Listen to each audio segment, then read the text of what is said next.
글로벌 비즈니스 리더들의 전략을 직접 들어보는 모닝 인사이트입니다. 러시아와 우크라이나의 평화협상 기대감이 후퇴하면서 뉴욕증시가 하락 마감했죠. 전문가들은 현재 증시 흐름을 어떻게 보고 있을까요? 월가의 대표적인 강세론자 제레미 시걸 와튼스쿨 교수는 S&P 500 종목은 합리적인 수준이라고 평가했는데요.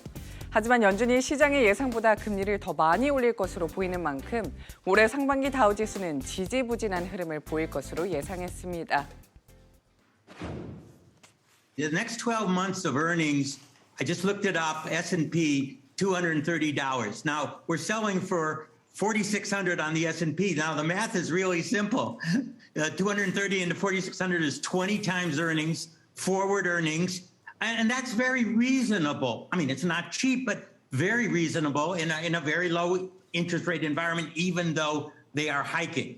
But as you know, and I've been on many times, I think the Fed is going to have to hike even more than what the market thinks. And so a lot of progress, certainly towards 40, 50,000 is certainly going to be harder in the first half of this year, if not even a little bit longer.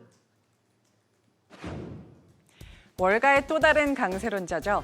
야데니 리서치 대표는 경기 침체 속 물가가 상승하는 스태그플레이션이 결국 발생할 것이라고 경고했는데요. 인플레이션을 피하는 가장 좋은 방법 중 하나가 주식이라고 말했습니다. 그러면서 인플레이션 상승이 기업 실적에 꼭 나쁜 것은 아니라고 강조했습니다. What I'm saying is a more stagflationary environment, which means slower economic growth, 2.5%.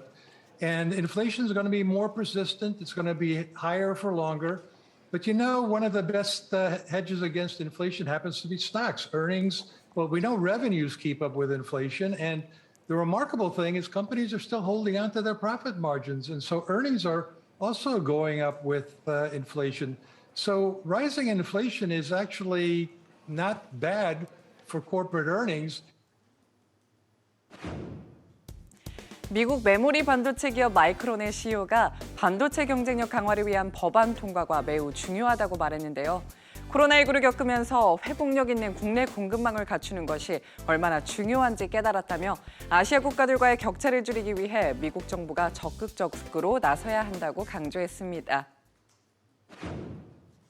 I think it is really important that we reconcile between Senate and House and get the CHIPS Act across the finish line. Investment tax credits are equally important as well because these are needed to really bridge the gap with what has been going on in Asia with the governments there supporting the growth of semiconductor industry over the last couple of decades. US needs to catch up. We will catch up with CHIPS passing as well as investment tax credits getting in place over time. These will support the growth of semiconductor manufacturing, which is essential. We all have learned from the environment of COVID how important it is to have resilient domestic supply chain. 지금까지 모닝 인사이트였습니다.